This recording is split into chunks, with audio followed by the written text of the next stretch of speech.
All right, welcome in. This is the Front Row Podcast with Coach Mark Gottfried. Welcome back, and I hope everyone is enjoying all the different conversations that we've had, with some high-achieving individuals that have accomplished a lot in their lives. And I always tell people when I talked about my podcast is how much I enjoy it because I get to learn so many things from so many different people that achieved high levels. So today I have Marc Koehler. And Mark, welcome in, and I'm going to give you a little bit of an introduction here. I hope I don't screw it up, but Marc Koehler, how are you? Yeah, hey, fantastic. I am excited to be here. Well, good. So for all of our listeners and those that are watching, Mark was a naval officer on a nuclear submarine for a number of years, and now does a lot of keynote speaking. He's helped a ton of businesses kind of get regrouped, and with leadership skills, he does a great job as a keynote speaker, and I know you've got a busy schedule coming up, even in September, and I'm sure after that, and you're getting asked to speak a lot, and I know you have a ton of wisdom, but man, it's just so impressive for me, and I've gotten to know you a little bit, and I've enjoyed getting to know you, but just your story, and how does somebody become a submarine naval officer on a nuclear submarine? How does that happen for anybody? So let me share with you my story. I'm from Rochester, New York, and in 1986, I was a junior studying physics at the State University of New York at Fredonia. And a little-known movie came out. It's called Top Gun. I don't know if you've heard of it. A few people have.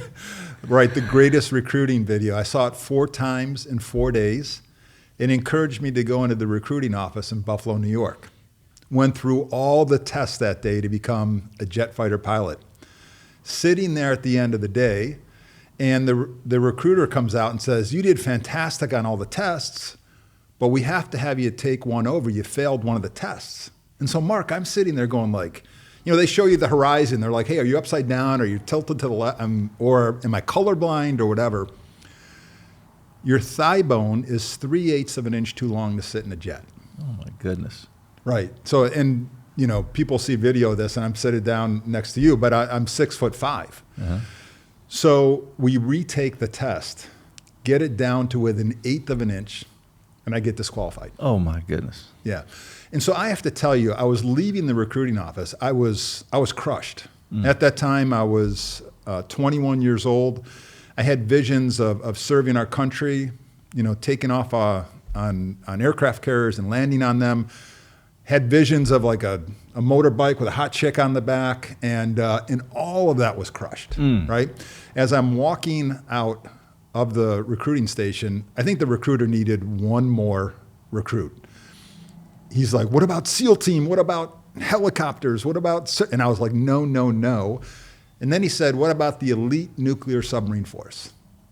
And somehow, I think the word elite turned my head. And I said, "Send me a bunch of stuff on it." And so what happened was he sent me a bunch of stuff on it. And on a serious note, it's second only to MIT in an engineering program to get a master's. Engineering program master's for MIT takes 16 months. They have you do it in 6 months. And so the accelerated piece of it. The other thing that really intrigued me, certainly serving our country, but the other thing that really intrigued me was they were going to invest $1 million teaching me how to be a leader. And so that's what really got me on the path to it. But it was Top Gun that got, I call it my 1/8 of an inch moment. And in life, we all have our 1/8 of an inch moment. And I look back on it now and go, hey, I'd probably be I'd probably living in Pensacola, Florida.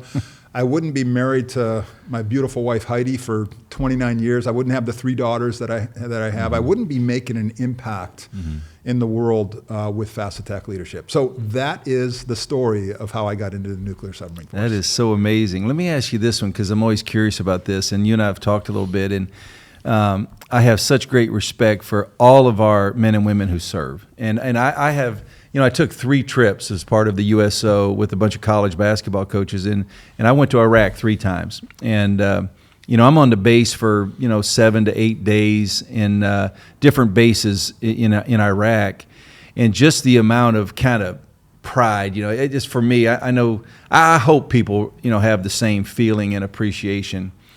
And I'm wondering, because there's young people sometimes that, maybe they're not sure what to do in life. They really don't have a true path. They're not, just lined up. Okay, I want to be, like for me, I knew I was going to be a basketball coach. I wanted to do that. And I knew it at an early age. A lot of people don't know. But for you, when you said, okay, I'm in, I'm going to do this, the discipline, the leadership, the habits that were formed, did all of that help shape you too, just as a younger person, if you look back on that time? Oh, absolutely. I mean, the first school that I went to after going through officer candidate school and a couple of other stops, the first school that I went into was nuclear power school. And I have to tell you, in the first week, I was like, what the heck did I just sign up for? We took a first test. After the first test, the first week, they rank you every single week. I was 132 out of 132. The speed with which you had to learn, they were certainly teaching you concepts, but the school was about teaching you about discipline of what matters most and what doesn't. That's what the onboarding was for the submarine force. So those lessons of understanding very quickly what's important, what's not important. That was number one. Number two is, the discipline and the rigor behind everything that you did, because everything that we touched on the submarine, there were consequences. Some of them were life and death consequences, where 110 people within a minute can go to a watery grave. And so always having that in the background, everything that I touched on the submarine, it was always like, am I putting water into the people tank? And that's what we all thought about. So I think, I have a German background and upbringing, so everything has to be like a 90-degree angle, and you have to be on time and all that stuff. That's what my mom and dad built me for, but it went to a whole different level of the importance of the discipline and then daily habits and routines of helping us to be successful. So absolutely. Were there ever times, Mark, that, because I think this has been a great journey for me when I listen to, like yourself, people that have accomplished so much in life, and, deep in their gut, and only their mind hears themselves talking. It's not something that's verbal for everybody in the whole world to know.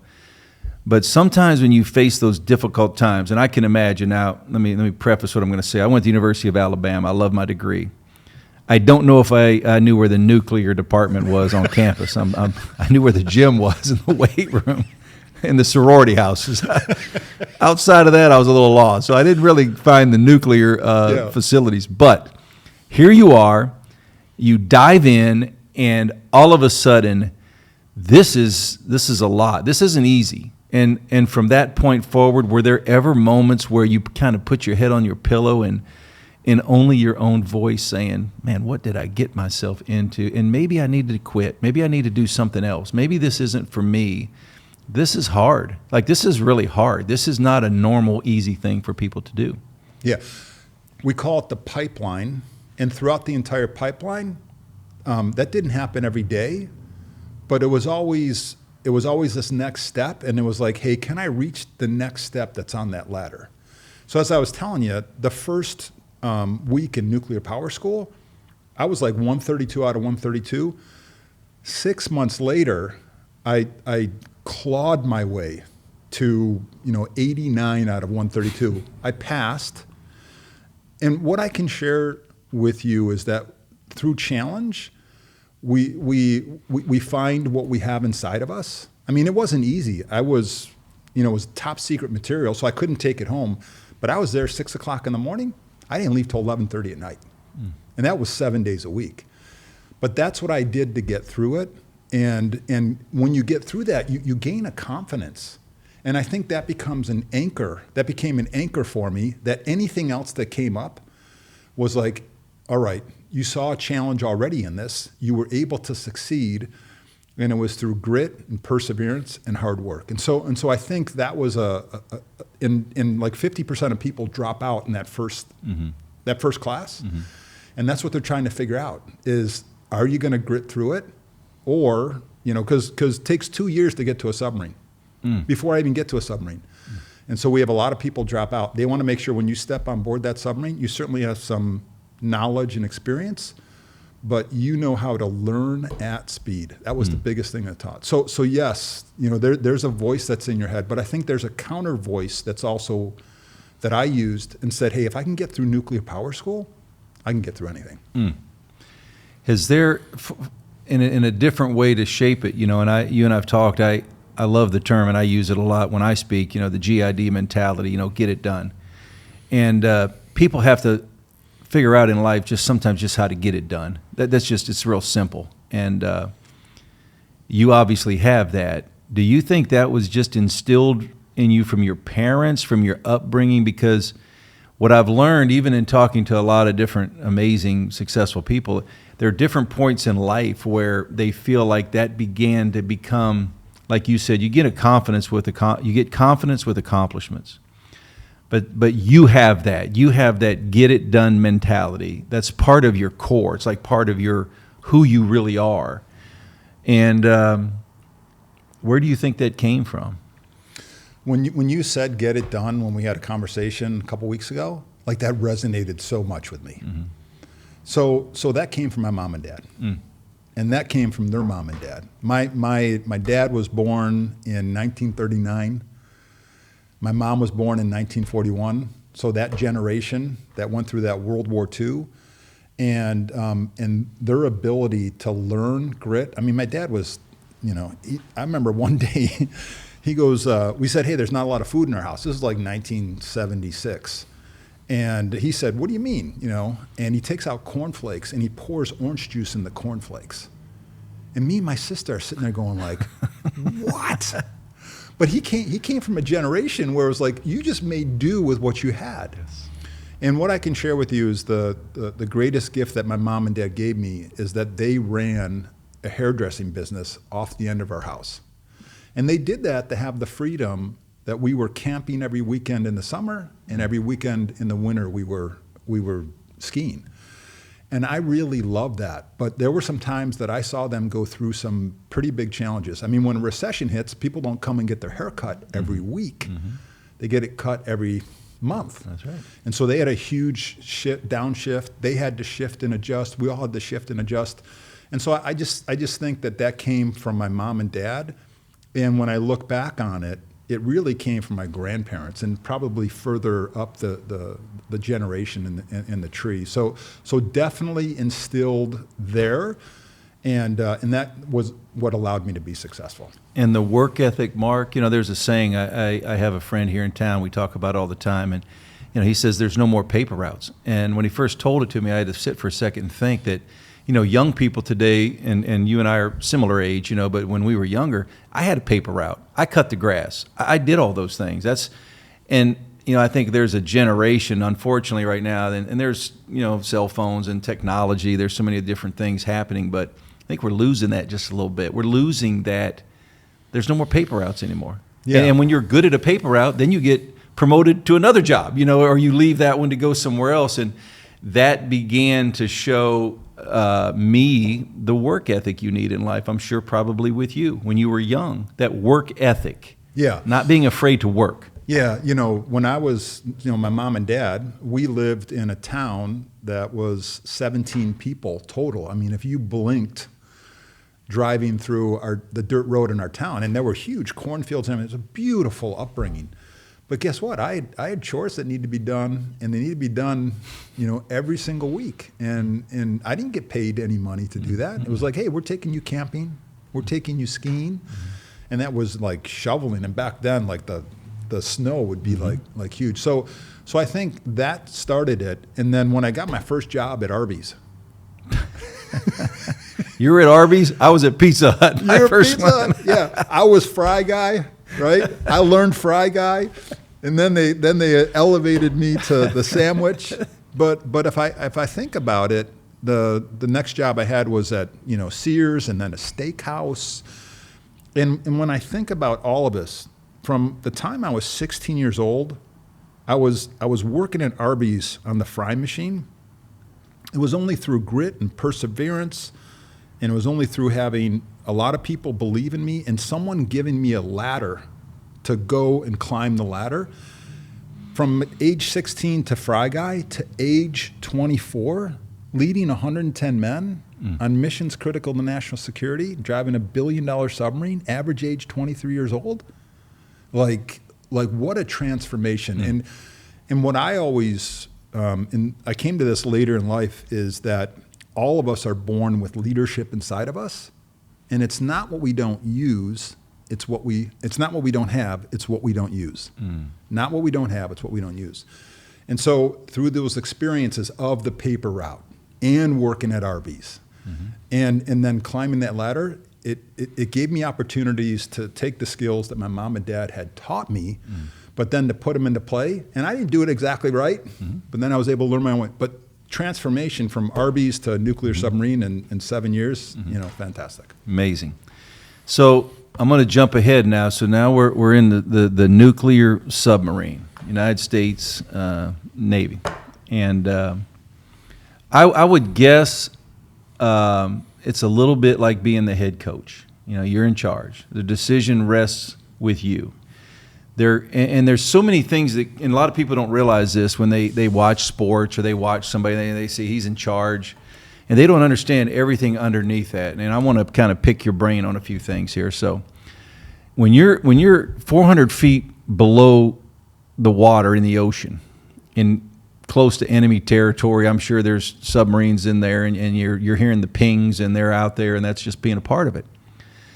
But then underneath that, you have, and even in coaching, the esprit de corps, the spirit of the troops. Part of it is winning, but part of it is how do I get these, for you, 110 men to come together? And so for you, was that something for you that was part of who you were while you guys were down there under the water in a submarine, that esprit de corps, that spirit within the troops? Hey, we all got jobs to do, but there's some spirit there. Would that be similar, would you think, to something we would do in sports? Obviously much greater importance, but similar? No, the submarine force, the motto of the submarine force, either we all come to the surface or no one does. That had more than a meaning of, physically coming to the surface. That meant, are we all rising together? And if we didn't all rise together and meet our full leadership potential, like if I had 30 people in my division, in the mechanical division. If 28 of us were all meeting our full leadership potential and 2 weren't, we all weren't coming to the surface together as one. And so it was the responsibility of the 28 to support the 2 to make sure that they rose up also. And there were a myriad of issues. I mean, imagine being 10 months of the year, cramped into a cold steel tube, completely isolated from loved ones, no sunlight, no fresh air, and underneath the surface of the ocean with 109 other people from all across the United States, average age 23 years old, different political, upbringings, culture, thoughts. How do you bring that all together? It was such a beautiful thing. When we stepped on board the submarine, all of that stuff took a secondary level because it was about how do we complete the mission. And this is what was so beautiful about the submarine force and the military in general, is when you have a common mission, that becomes the most important thing. We can have all of our differences and opinions of everything that we think about. When you have to have the common mission, those other things have to live there and they have to sit there. Because so often today, right, you have a different opinion on something than I do, what do? We tweet something online and then we disperse from each other. We had 300 feet, you couldn't run away from anybody. So it allowing to sit there allowed it to then go, oh, you know what, I see Mark's opinion a little bit differently. And it allowed us to make sure that we got the best of the best, because then everyone felt like they could speak up and we would get the best solution. So that esprit de corps was wrapped up in that one phrase. I had the great privilege of being around John Wooden, the coach from UCLA, won 10 national championships in 12 years. And I remember him saying to me one time, and I want your thought on this, how does this apply or what does this do? What goes through your mind when I'm getting ready to say what I'm going to say when you kind of compare that to your experiences in the submarine? But I remember him telling me, he said, Mark, it's amazing what can be accomplished when no one cares who gets the credit. What does that mean to you from your experiences as a nuclear submarine officer? Yeah, so the thing that we were taught was that you give credit to everybody else. Your entire team gets the credit when things go really great. When they don't go so well, you take it, and when you're coaching people, praise in front of others, and then coaching in private moments, and have that happen. And so that's what I think my mom and dad taught me that. And when I was going through the interview process, it's a 2-day interview process to go through, and they send you through psychological training and whether you can be in tight spaces and all that stuff. And somehow I passed. But anyways, I think they're looking for that, the ability to have that empathy, but allow others to be able to shine when that happens. And so that's what I think of, in the submarine force. When we had a mission, I had 34 people who were on a 6-hour watch with me, and then another 34 people came on, and someone else led that, and another 34 people came on. And we had this rotating 18-hour day that happened. And when I had 9 members in my watch section right there with me in the control room, I gave praise and credit to all of them when things went well. When they didn't go so well, then I took it. And I think, again, that was just something that was born in me with my mom and dad. I think it got fostered when I was in the submarine force. Did you feel, Mark, at times, because, as when I was a head basketball coach and we're playing in the NCAA tournament and you're on national television and there's a lot of eyes watching every decision. But even with my team at times, those moments where I'm sure you had them where your guys, your team, just like I had a team, your team, they're looking at you. And a lot of times it's just their eyes. They're just looking and they're waiting. And they want leadership. They want somebody to take them to a place they've never been or to a level they've never been. And I'm sure inside that submarine you had those guys and maybe gals, I don't know exactly the makeup, but you had them to where all of a sudden those eyes are on you. Tell me about that for you. In there, under the water, and you got these guys, and they're hunting for that from you. Yeah, the Navy in general, and this is not to disparage any of the other services, the Navy in general, the culture of the Navy, and this was from 250 years ago, was that when you were the captain at sea, you had to be able to make the decision. If you were in the Army and you were on land, you would send some flags and you would be able to maybe ask someone else, what should I do? And so the culture in the submarine force, especially under the surface of the ocean, it's a lonely job being a leader. Lonely job being a leader. And so what we were taught to do, we were taught that success is through the team, and we were taught as leaders to make sure that we ask a lot of questions, so we create this open environment where a lot of ideas can come to the surface, and then we try to have maybe one of the team members make that decision, but there were times where they couldn't make the decision, and then I had to make the decision. There were so many times where externally I was poised, I was unshaken, I was unflappable. Inside of me, everything was just, imagine adrenaline instantaneously dumped into your body, and you're sitting there trying to manage it, and they're all looking at you because how you behave is how they're going to behave. And they're looking to see if you think crap's hitting the fan and everything's going crazy, fear spreads, but confidence spreads too. And so we were taught that. We were taught to make sure that we had a massive amount of confidence no matter what was happening inside. There were some times my internal voice was just screaming at me. It was like, oh crap. But on the outside, I was, smile on my face and extremely confident. So that was extremely important for us. But again, it's a very, very lonely position. I've always said that in leadership roles, in anything, and obviously yours is life and death. I'm coaching a basketball game, and we're just trying to win and get to the tournament. It's a little bit different. But leadership, and when you sit in that chair and you are, when the buck stops with you, and like you said, there are decisions. Plus, you had to make decisions similar to coaches, not the same significance and ramifications, but you got to make them right now. Like, I don't get an hour to think about it. I don't get a half an hour. And how important for you, obviously, the preparation. It's like us in practice. The better in sports that we practice, and I can put my team into the toughest situations that I can simulate. It still is different.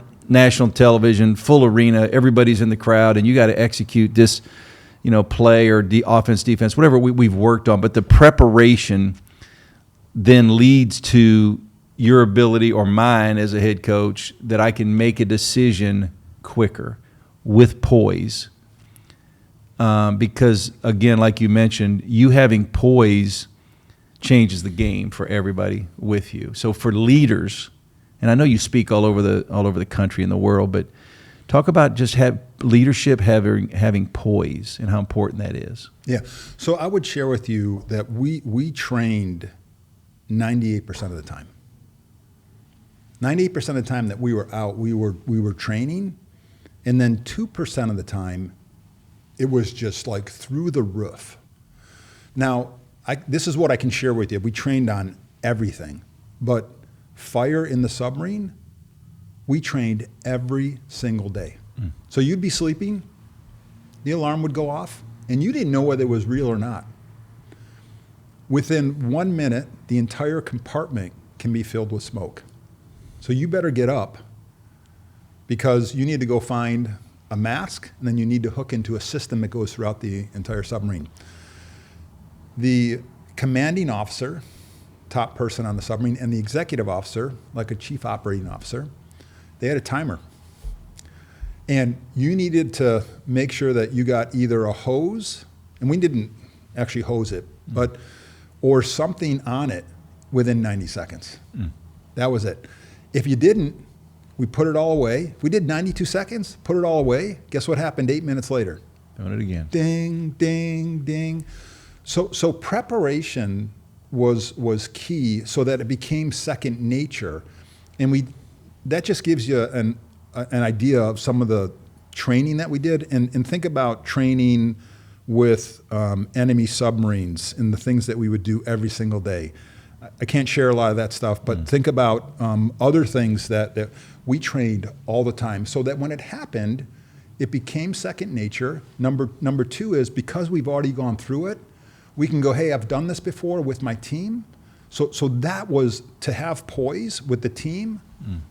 You're gonna play how you practice, and so it was really, really important that we did that.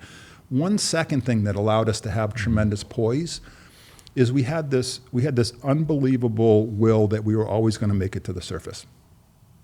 Everyone was going to fight to always make it to the surface. One of the things that you talked about just a little bit ago was decision making under stress without complete information. We used a tool that's best described by the late General Colin Powell. It's called the 40-70 principle. And so although we had this great training and we had all of these things in process and we knew the processes and everything, there were going to be times where the situation that we had in front of us wasn't going to allow us to be successful. So we had to go off of that situation. 40-70 was a great thing for us to use. Here's what it is. With a decision that I have to make right now, if I'm above 40% probability that I feel that I'm going to make the right decision, I was encouraged to make the decision. If I waited till above 70, I waited too long. The science behind this is we discount our own decision-making capability and ability. We discount it 30%. So when I think I'm at 40, I'm probably closer to 70. When I'm at 70, probably closer to the real situation. Two things in 40-70 decision-making. Your next decision is not your final decision. Make a decision, evaluate, make another decision, and then continue course correcting to success. That's one. Number two is, can't use 40-70 on everything. You can't say, well, we're going to fire the torpedo, 40-70, right? So Can't hope. Yeah, so in business today, so an accountant might be listening to this and saying, hey, I get it, 40. You can't go, hey, the profit and loss statement for the client is 40-70, or their tax return is 40-70. But this is a really powerful tool because, and young people love it. Millennials, Gen Z love it. They want to be involved in decision making. They don't want to make the wrong decision. When you give them 40-70, they get to be involved in decision making, and then you get to see them course correct to success. So tremendous poise was that, hey, you feel this pressure like I got to make a decision and it's going to be the end all decision. There's a lot less pressure when you go, I'm going to make a decision, and you know what? It might be totally wrong. But at least I've made a decision, and if I'm going this way and I really need to go that way, at least I figured that out. So that's what allowed us to have tremendous poise. The combination of training and then the freedom to understand that 40-70 tool, and the belief that if we did that the entire team, that we were going to come to the surface together as one. I just want to share one other thing here, is that in the submarine force, in the 1960s, there was a loss of the USS Thresher. And within an 8-minute time period, the entire submarine was lost, 129 crew members. Out of that came a program called SubSafe. Greatest quality and safety program in the entire world, and put controls in and around what was happening in the submarine force. Now, for the past 60 years, U.S. nuclear submarines have traveled a total of 51 million miles under the surface of the ocean. And if you want to understand what the crew looks like, today's U.S. nuclear submarine has 130 members on it, 30 millennials, leading 100 Gen Z. Wow. There's not one out there right now, somewhere underneath the surface of the ocean. There's 50.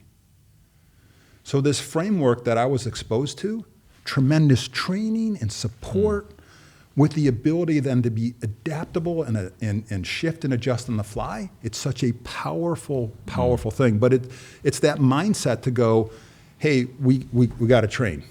There's no way we'd be able to do 40-70 well if we didn't train and have something to jump off from, and just vice versa. So I think tremendous poise comes from preparation that we had, but then also having this belief that we know that we're going to solve the problem and we're going to come to the surface together as one. Powerful. And I was making decisions on whether to go zone defense or man-to-man defense. It's a little different. And but even some of those, sometimes they're hard to, in a game, you're not sure, but you got to make a decision. You have to.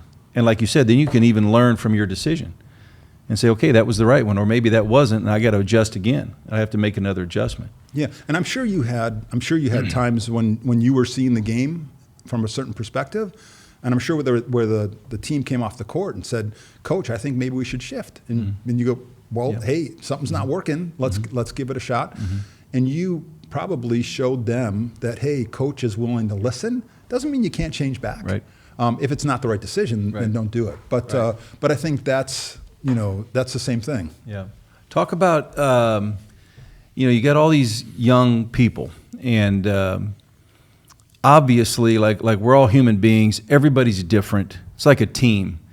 Somebody sits on row 27. They watch the game. They think they really know, but they don't, and that's okay. That's part of it.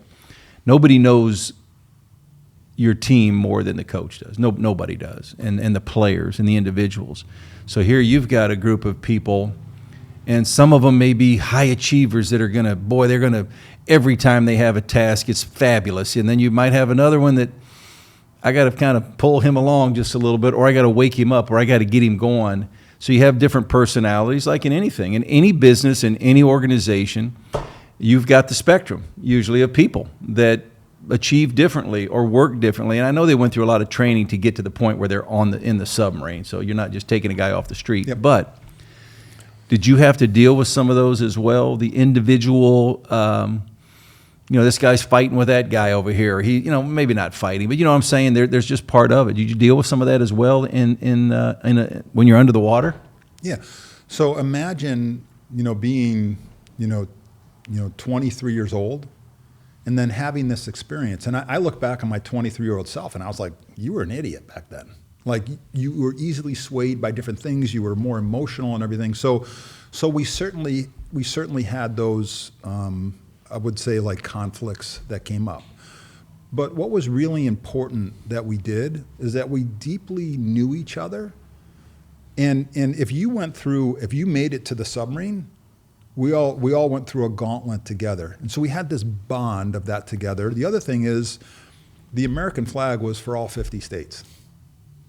And regardless of some opinions you might have or other things. And so that bonded us together.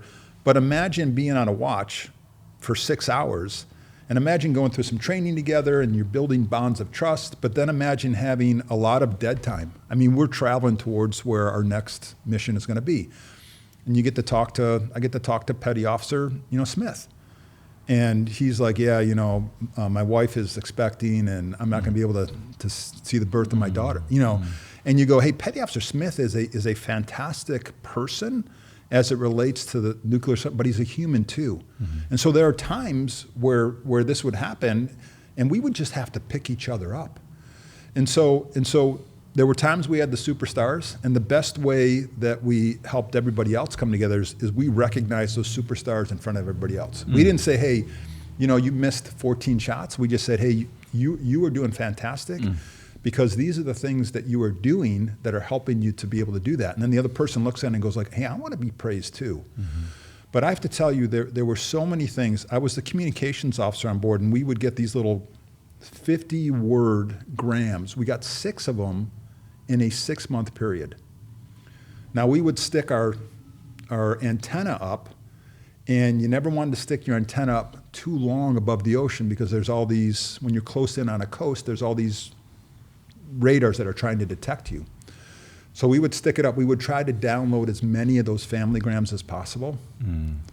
And sometimes there were 110 that were there. We could only get like 30. Mm-hmm. The 30 who got them, we would read them, and if you didn't get one, I'd go, here you go. This is for my wife. Now, if there's something a little risky on there, but those are the types of things that we shared. So we all had to really help each other. So I would say that if someone got to the submarine, just like if someone got to Alabama playing basketball, they're probably a really good basketball player. Mm-hmm. How do you drive their performance? It's really through knowing them and caring for them and understanding the other pieces that are there. And again, some of these are kids that's 19 years old, mm-hmm. completely isolated from their family and trying to do a great job. So, but that's the way we handled it. Yeah, I've always felt like with coaches in coaching, the guys that are really good, and I hoped I would have been this good at this, but where your players, and for you, those people that are under your watch, they begin to feel and trust you because they begin to feel you are the leader. No different than if you're leading an organization. You're leading a Fortune 500 or you have a startup company, but the people, when they begin to feel, I've always felt this, when they begin to feel that when you sit in that top seat up there, it is lonely, by the way, but when they begin to feel you really care about them as people, not just to do your job. But yeah, I do have empathy that you're going to miss the birth of your child, or somebody's ill at home, or you heard about that. Those things happen to all of us in life. So for you, the role of a leader in understanding and having empathy where you care about your people, for you, how does that resonate with you? Oh, I think they're, I think it's everything. Mm-hmm. Because what do we all want in life? We want to be successful in the different areas of our life. And I think ultimately when we look at the end of our life, we want to be able to look back on it. And wherever you go, if it goes black for you, if you're going to the next life as someone else, if you're going up to heaven, I think everyone wants someone to just tap them on the shoulder and say, hey, you did a good job. Mm. And so how do we tap into those human emotions?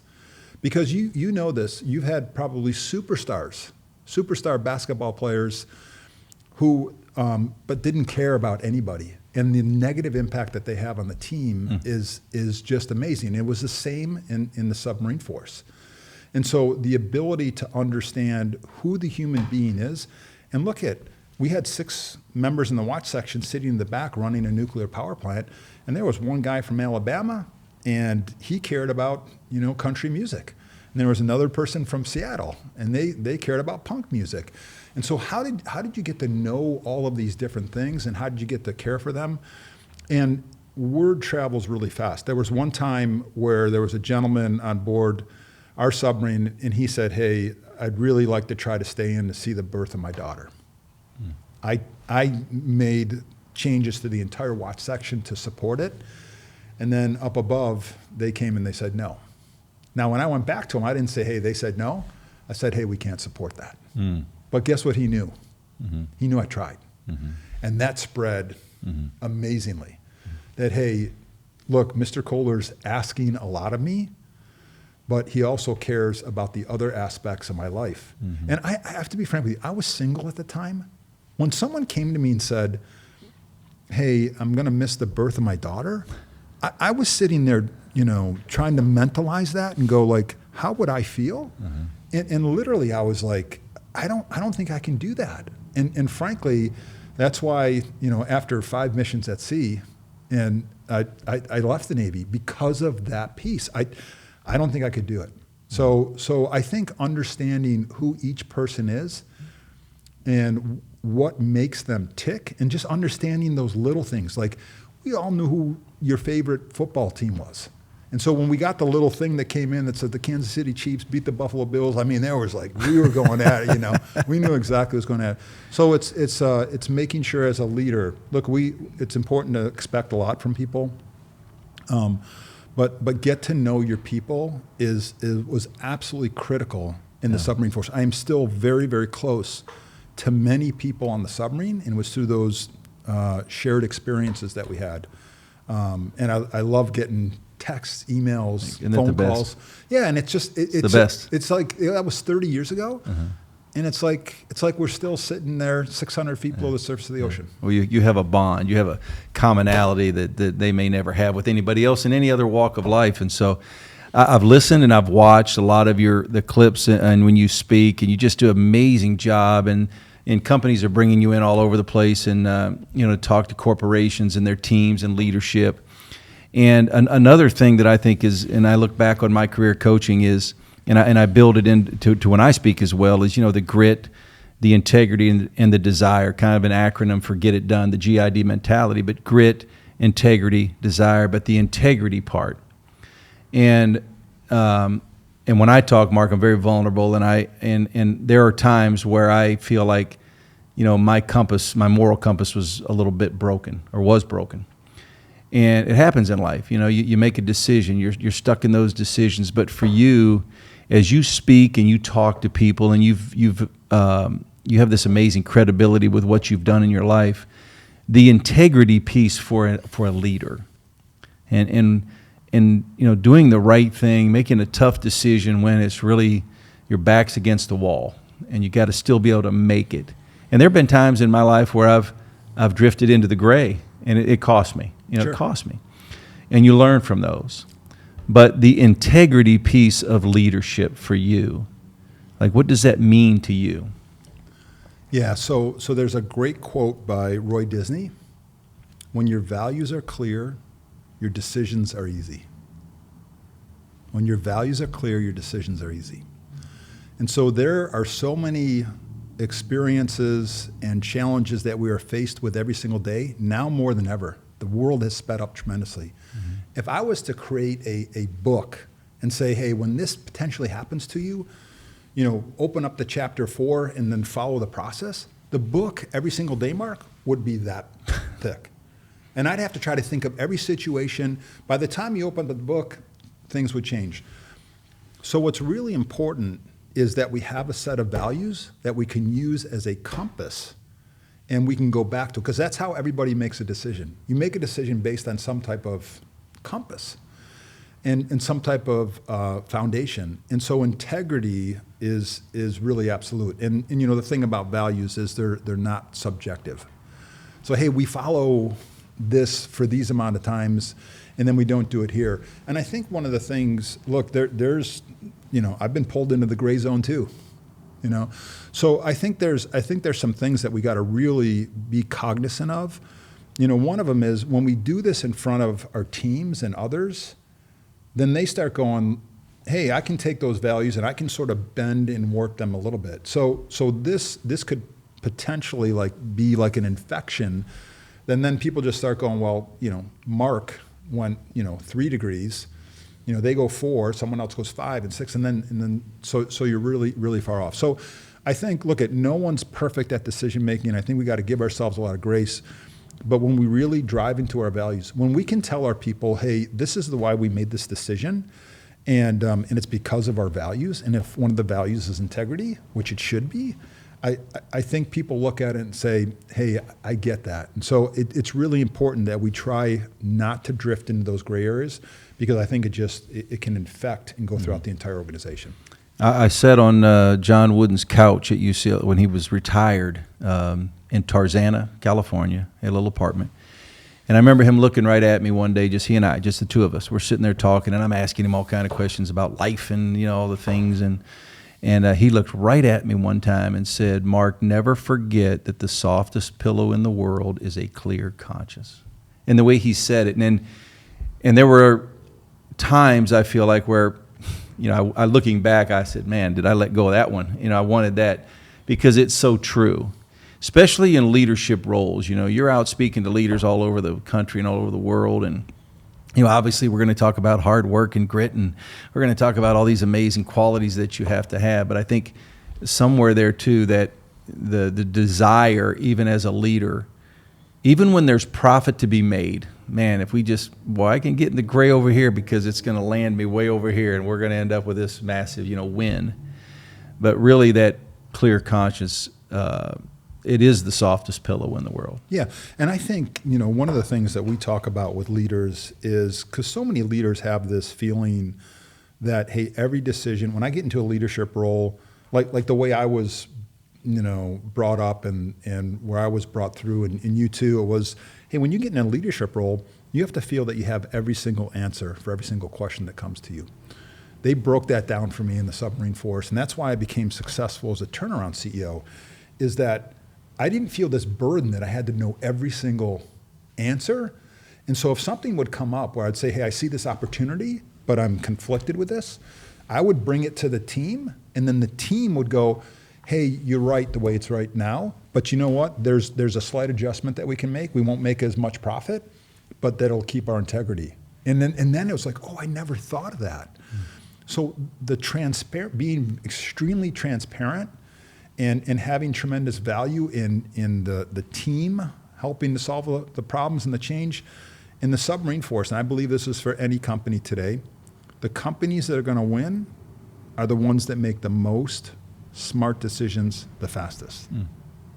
Now you get this, because you can play high school basketball, you can be the best basketball player. When the speed of play picks up, then you're a slow decision maker. And you see this with freshmen who come and they're wildly talented, right? And then they get the speed of play, or you see this. But that's what we need to get to today. Most smart decisions the fastest is not you at the top making all the decision, having that weight on you.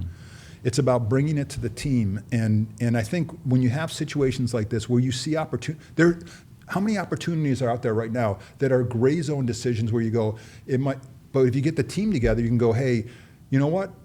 It's the right direction we're going, but we need to do it like this so we can maintain our integrity. So I think having that openness with the team is so powerful.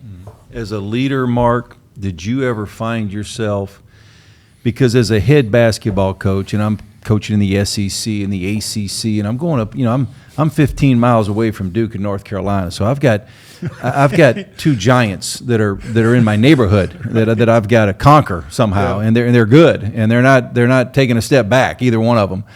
But what I was always wanting to try to do is to go find people that were in my position, that were coaching somewhere else, that were friends of mine, or we became friends, where I trusted them to sit down and say, man, how do I handle this? Like I wanted to get the answers or have people help me that were really good. They had success, and I never wanted to sit and act like I had all the answers. I'm going to go find help. I'm going to go find other guys. I'm going to go call Jay Wright at Villanova, and we're going to get on the phone, and I trust him, and I say, Jay, I'm struggling with this one, or this happened, or this player, or we just can't get over the hump here with beating Duke, and we Bloom, and whatever the questions may be. And I'm finding that with my peers.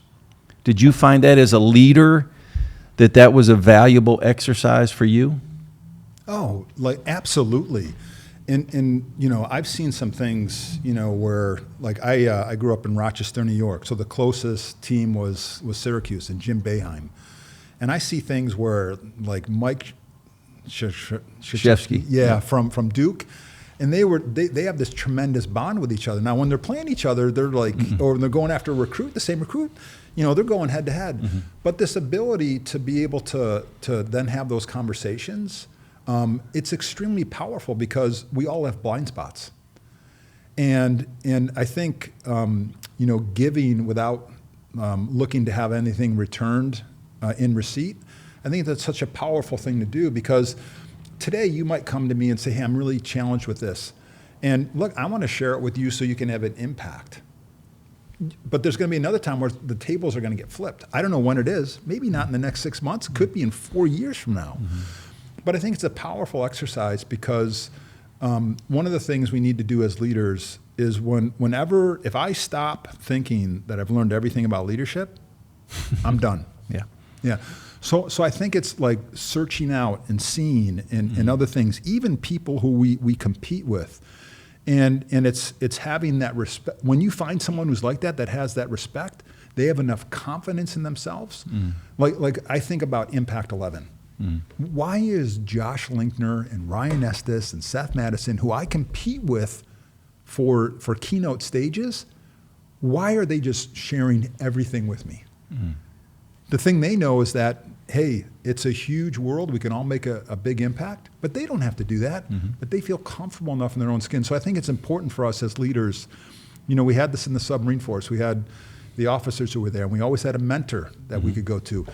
And same when I went to and did a lot of turnaround work, was I always had this group that I could call up and go, hey, I need an outside look at this. Because how many times do we have a blind spot and someone just unlocks it? I mean, my greatest coach, my wife, she knows nothing about the situation. I said, this person's with this. And she goes, why don't you do this? And I'm like, I'm glad I thought of that, right?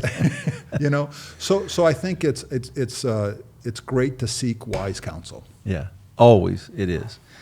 Mark, I want to ask you this one here, and as I'm getting to know you, and I appreciate your friendship. You've been really kind and sharing a lot to me, and we both do speaking. You're way ahead of the game and doing such a great job. But when you get on a stage, and I'm a company out here, and I'm having a sales meeting, or I'm doing whatever, and I'm bringing in my top 1,000 or my salespeople, or maybe it's a leadership team.